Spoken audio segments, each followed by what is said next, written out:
India में हर साल कई लोग अपने लाइफ के पूरे सेविंग, अपने मम्मी पापा के सेविंग, अगर उससे भी ना हो तो अपने दोस्तों से, अपने रिश्तेदारों से पैसे उधार लेकर एक छोटा सा बिजनेस स्टार्ट करते हैं, लेकिन वो भी कुछ दिनों में ही बंद हो जाते हैं। आखिर क्यों? तो नमस्ते दोस्तों, मेरा नाम चंदन है। मैं कोई बिजनेसमैन नहीं हूँ, मैं आपके ही तरह गरीब किसान का लड़का हूँ। मैं बस ऑब्जर्व कर रहा हूँ, मैं सीख रहा हूँ और जो मुझे समझ आ रहा है मैं आपके साथ शेयर करना चाहता हूँ। मुझे बचपन से बिजनेस के बारे में जानना, बिजनेस के बारे में सीखना और बिजनेस करना बहुत पसंद था। पैसा ना होने के कारण मैं बिजनेस तो स्टार्ट नहीं कर पाया, लेकिन मैं बिजनेस सीख रहा हूँ, बिजनेस के बारे में जान रहा हूँ, बिजनेस कैसे करते हैं, बिजनेस कहाँ करते हैं वो अभी सीख रहा हूँ। इसलिए मैं जब भी गांव के बाहर बाजार या छोटे दुकानों पर जाता था, मैं सिर्फ दुकानें नहीं देखता था, मैं ये देखने का प्रयास करता था कि कुछ दुकानें ऐसे चलता क्यों है और कुछ दुकानें बंद हो जाते हैं और कुछ दुकानें सिर्फ मक्खी को भगाते रह जाते हैं। आखिर क्यों? मैंने काफी दिनों तक ऑब्जर्व किया, काफी दिनों तक रिसर्च किया और कुछ लोगों से बातें भी की। मुझे हर बार एक बात कॉमन मिला कि कुछ दुकानों में प्रॉब्लम प्रोडक्ट का नहीं था, जगह का था। कुछ दुकानें ऐसे जगह था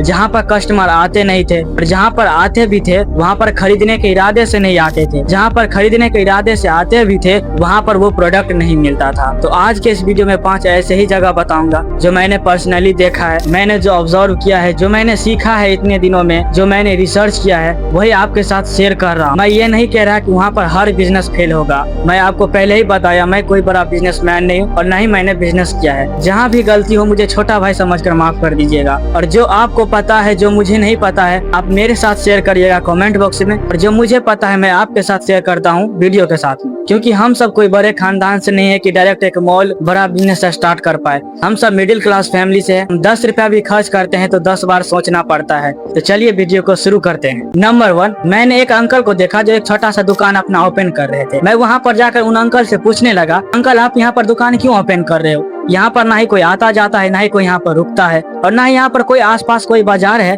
जिस वजह से आपका दुकान चलता होगा। तो उन अंकल ने मुझको कहा, बेटा यहाँ का किराया बहुत ही कम है जिस वजह से मैं यहाँ पर दुकान ओपन करता हूँ। तो मैं वहाँ पर 10-15 मिनट रुककर ये देखने लगा आखिर किस वजह से अंकल का दुकान चलता है, जिससे उनका किराया भी निकल जाता है और वो अपना घर भी चला लेते हैं। तो मैं वहाँ पर 10-15 मिनट रुका। इन 10-15 मिनट में जितने भी लोग वहाँ से गुजरे, न उनमें से एक भी आदमी उस दुकान की तरफ देखा और न ही उस दुकान की तरफ गए। इस चीज को देखने के बाद तब मुझे समझ में आया, अगर कस्टमर आएगा ही नहीं, प्रोडक्ट बिकेगा ही नहीं, तो पैसा आएगा कहाँ से? पैसा आएगा ही नहीं तो हम किराया कहाँ से भरेंगे और अपना हम घर कहाँ से चलाएंगे? तो इसी चीज को देखने के बाद मुझे एक बात और समझ में आया, स्टार्टिंग में किसी भी बिजनेस के लिए ये मायने नहीं रखता कि किराया कितना कम है और कितना ज्यादा, मायने ये रखता है कि उन जगहों पर आपका प्रोडक्ट कितना सेल हो रहा है। मैं ये नहीं कह रहा कि यहाँ पर हर बिजनेस ही फेल होगा।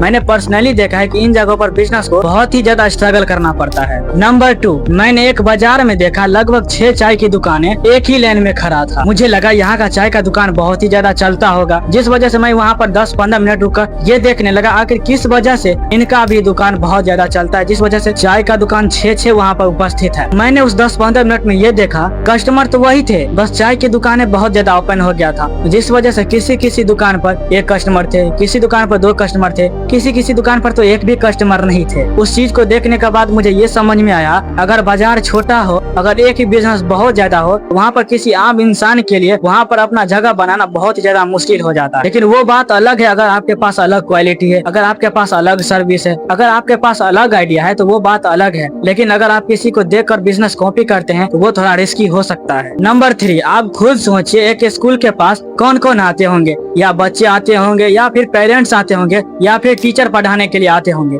इन सब के अलावा स्कूल के पास तो कोई नहीं आता। एक बात और सोचिए, मैंने अगर वहाँ पर कोई दुकान खोला तो वहाँ पर सबसे ज्यादा क्या बिकेगा? मैंने पर्सनली देखा है कि उन जगहों पर कॉपी, किताबें, बुक और ज्यादा से ज्यादा कुरकुरे बिस्कुट बिकते हैं। लेकिन कुछ लोग वहाँ पर ऐसे चीजें बेचने लगते हैं जहाँ पर उन चीजों का कस्टमर मौजूद ही नहीं होता, जैसे फर्नीचर हो गया, कोई अदर महंगा सामान हो गया। अब बताइए इन सभी चीजों का कस्टमर वहाँ पर मौजूद है? क्या बच्चे महंगे चीजें लेंगे? क्या टीचर महंगे चीजें लेंगे? क्या पेरेंट्स यही सब लेने के लिए आते हैं? नहीं, वहाँ पर बच्चे पढ़ने के लिए आते हैं, टीचर पढ़ाने के लिए आते हैं, पेरेंट्स बच्चों को देखने ले जाने के लिए आते आते हैं, वो महंगे महंगे चीजें के लिए नहीं आते हैं। वहाँ पर बच्चे होते हैं, वो कॉपी किताब लेते हैं, खाने के लिए बिस्कुट कुरकुरे लेते हैं, इन सब के अलावा कुछ नहीं लेते हैं। मैंने उस चीज को देखकर ये सीखा कि हर बिजनेस ग्राहक नहीं होता, बच्चों में और कस्टमर में अंतर होता है। तब मुझे एक बात और समझ में आया, क्या हम कोई बिजनेस खोलते हैं तो सिर्फ हम जगह देकर खोलते हैं या फिर कस्टमर को देखकर भी खोलते हैं। तो इसलिए हम कोई भी बिजनेस स्टार्ट करें, जगह भी देखे और कस्टमर भी देखे। नंबर 4 और 5 मैंने पिन कमेंट में कर दिया है। वीडियो बहुत लंबा हो रहा था और एक ही चीज बार बार रिपीट हो रहा था, तो मैंने कमेंट में पिन कर दिया है, आप जाकर चेक जरूर कर सकते हैं। तो दोस्तों मैं फिर से कह रहा हूँ, मैं कोई बड़ा बिजनेसमैन नहीं हूँ। मैंने जो बाजार में देखा है, जो मैंने रिसर्च किया है, जो मैंने सीखा है, वही आपके साथ शेयर कर रहा हूँ। अगर कोई गलती हो तो मुझे माफ जरूर कर दीजिए। हो सकता है आपका ओपिनियन कुछ अलग हो, आपका एक्सपीरियंस अलग हो। मैं जानना चाहता हूँ कि आपका एक्सपीरियंस क्या है, आपका ओपिनियन क्या है। मुझे भी सीखने को जरूर से मिलेगा। मुझे कमेंट में जरूर बताइएगा